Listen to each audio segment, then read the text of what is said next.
Hi guys. So today I thought it would be interesting to talk you through the Danish Gambit, which is when I used to play a lot of Blitz. This was one of my favourite weapons. It's simple to learn, it's really exciting, and it is effective. This is an opening that is valid right into the high levels of chess playing. So if you don't know this, I do recommend it for white. I think it's a really nice, fun way to win games when it works. Okay, so I've got two games here that I've played this morning. I played them consecutively. I got white both times. I thought I'm going to go Danish both times, and the games were quite different. But just have a look how much fun it was, and how much choice I had, how much control over the board I had very quickly. So this is my first game. It's against Wygon, who's rated 1213. I was rated 1281. Now these are 10-minute time controls, so we're in the Blitz category. Okay, so it starts with an e4 opening. Black responds with e5, and then boom, the surprise move, d4. And so if you're black here, you're thinking, what's going on? You can't just allow the pawn to be taken. You can't really play d6 in return, because then if white takes and you recapture, queen takes queen, king has to recapture, it's his only move, and then you've lost your castling rights, okay? Or would you consider reinforcing your e5 pawn with f6?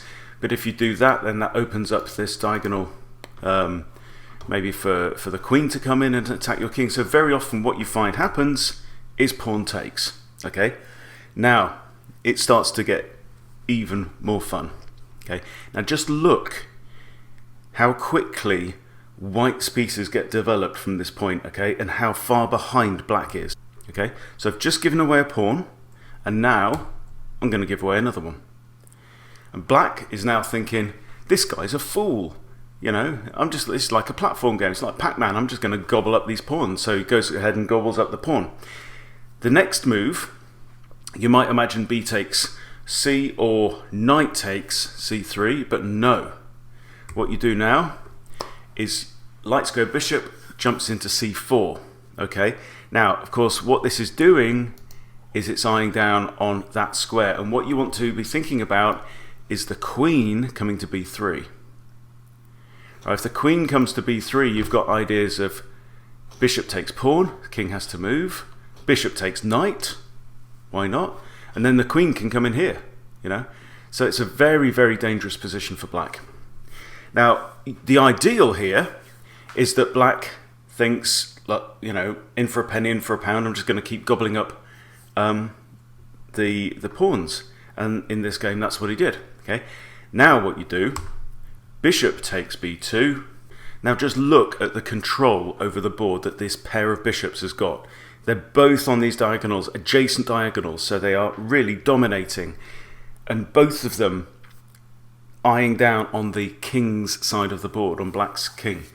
So it's a really dangerous situation. The next move, as we've said, you want to be bringing your queen into b3. Another option is to bring the queen into f3 at some point, but b3 is better.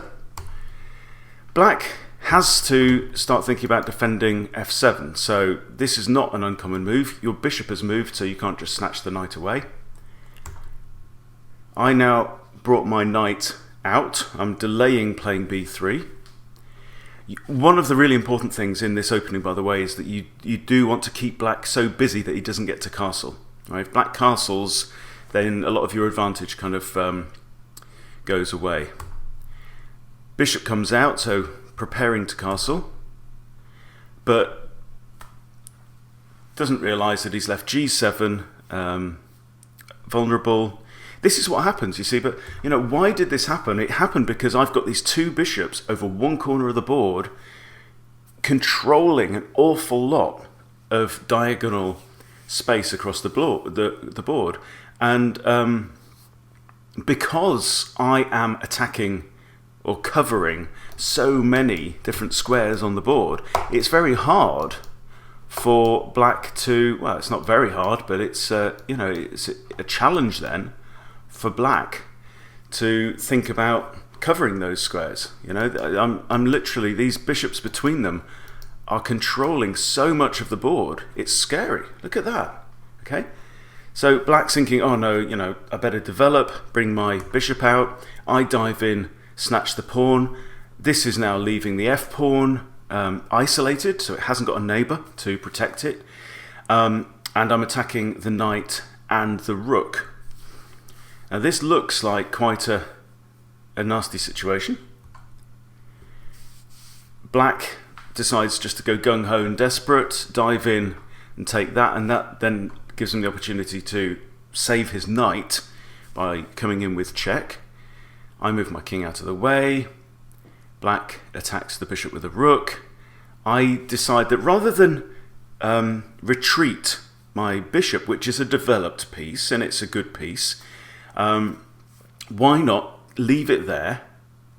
And what this now means is that good rook is trapped. That rook's got nowhere to go right now. Okay. I might also have ideas of pushing this pawn and attacking the knight with a discovered attack. I could also, you know, if this pawn pushes, there's lots of ways to attack from this. Well, if the pawn can't push because the bishop would take the rook, then you can see how much pressure black is on already, and what's he got out in the board? He's got one piece. So this really is a very sharp kind of game. On the flip side, I've only got 4 pawns on the board, and my king has lost its ability to castle. So this really is one of those kind of gung-ho, throw everything at it kind of situations. Black, for some reason, decides to capture the bishop with his rook. I take it back. Knight comes in, where it's protected by the queen, and is defending h7. But then I just come in with checkmate. So, you know, shocking, stunning game. I'm sure that my opponent really didn't know what was going on. And I do find this at every level I've played up till now. Very few people are aware of the Danish Gambit, and I think it's a really, really good weapon for you to use. So let's just flick over to the second game that I want to show you. Okay, so it's the same opening. e4, black responds with e5, and then d4. Very aggressive. I play c3. Black captures again. I play bishop to c4, hoping that black will capture again, giving me that awesome bishop pair. Black now gets wise to it and decides, rather than to keep snatching up pawns, because there is a general principle in openings, is that if somebody starts offering you pawns, don't accept it, you know, because it's very likely a gambit leading to some kind of trick, and if you don't know what the trick is, then you could fall foul. So I think black smelt a rat at this point and decided to develop some pieces rather than let my bishop into the game. So I played the b3, queen to b3, and obviously the threat is I'm threatening bishop takes f7, forcing the king to move. The king only has one move, which will be to e7. And at that point then, if I like, I can grab the knight, because it's still protected by the queen, so he's not going to exchange his rook for that. And then the threat is that the queen can come into f7 herself, and black is in a world of pain. So this is a move you very, very often see, which is queen to f6, protecting. So now we have the queen and the king protecting the f7 square. I'm still happy if black wants to take on b2 and I can recapture with the bishop, because look, then I've got bishop, bishop and queen all, you know, occupying that fierce diagonal. So I play a normal developing move. This then, you know, gives me the possibility of pushing the pawn and whatever. Black plays d6, which gives him the opportunity to release the light square bishop. I come in, now that this g5 square is defended by the knight, I come in to harass the queen. You can see how much fun this is. You've got so many attacking possibilities. The queen just moves out of the way. My knight then comes in to capture c3. This is a very common move. And my knight now is thinking, look at that, d5, and then c7 with a fork on the king and the rook.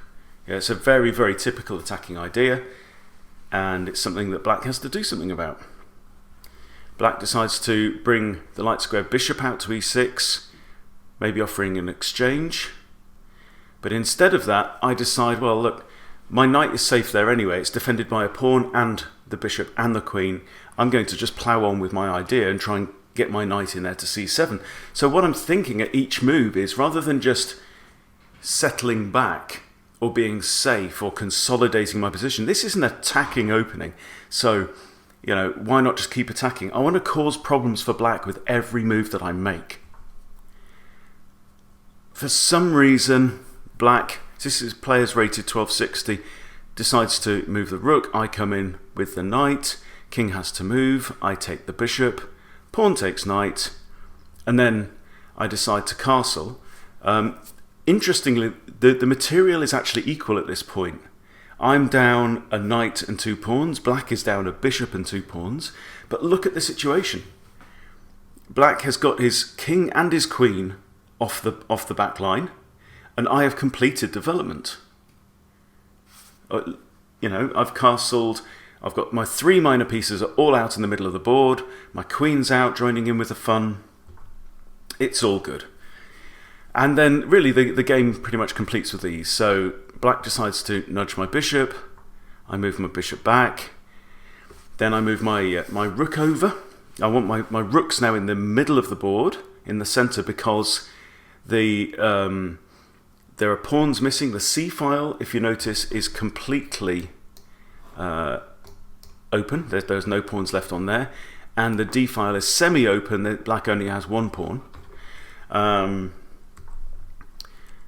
Plays another not terribly interesting move, and then I bring my rook in, and black resigns at this point. There are simply too many. He actually thought for a while on that. He thought for no, he didn't. Doesn't say how long he thought for, but I think he thought for about a minute on that move, and then just decided that the game was completely lost and hopeless. So, you know, there's so many attacking ideas here. I think, you know, e5 coming in is threatening. That pawn cannot capture. So what's going to happen? Another idea is, you know, this knight can come in at some point with possibly a fork on the king and the queen, as long as I can get rid of this knight. We've got the bishop there looking at e6. There's just too much going on. So yeah, if you are looking for an opening that's easy to remember, then consider the Danish. It's very simple as white. And another thing is that you get to play it quite a lot. You know, e5 is a very, very common response to an e4 e4 opening. Very few people expect this d4, and then so that's your second move. If captures, c3. If captures, bishop f4. If captures again, bishop takes. That is more or less all you have to remember, and you will get that opening sequence in many, many games, leading to very exciting, very attacking situations and positions. And I think, you know, you will find that from, you know, any level up to certainly, you know, 1200, 1300 where I play, you'll get a very good hit rate with this. You'll win plenty of games. So I encourage you to have a go with the Danish Gambit. There's lots of other videos out there that'll explain it in more detail if that's what you want. But I've given you all you need to get going. Enjoy yourself.